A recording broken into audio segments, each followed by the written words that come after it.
মধ্যপ্রাচ্যের সংঘাত দীর্ঘ হলে তার প্রভাব ব্রিটেনের খাদ্য বাজারেও পড়তে পারে এমন আশঙ্কা মাথায় রেখে ব্রিটিশ সরকারি কর্মকর্তারা একটি সবচেয়ে খারাপ পরিস্থিতি ধরে নিয়ে প্রস্তুতি নিচ্ছেন, যেখানে গ্রীষ্ম নাগাদ মুরগি ও শূকরের মাংসের সরবরাহ কমে যেতে পারে।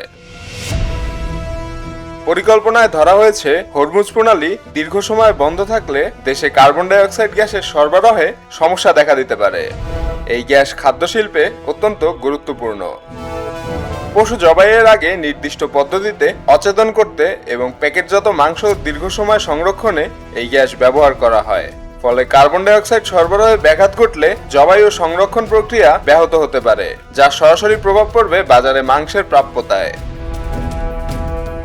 বিবিসি নিউজ সাইটকে এক জ্যেষ্ঠ সরকারি সূত্র জানিয়েছে, এমন একটি পরিস্থিতির জন্য সরকার প্রস্তুতি নিচ্ছে যেখানে সবকিছু ভুল পথে যেতে পারে। সেই চিত্রকল্পে গ্রীষ্ম পর্যন্ত হরমুজ প্রণালী বন্ধ থাকা এবং দেশে কার্বন ডাই অক্সাইড সরবরাহে বড় ধরনের ভাঙন ধরে নেওয়া হয়েছে।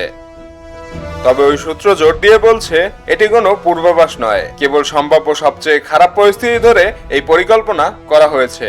জরুরি খাদ্যপণ্যের সরবরাহ পুরোপুরি বন্ধ হয়ে যাবে এমন ধারণাও এই পরিকল্পনায় নেই।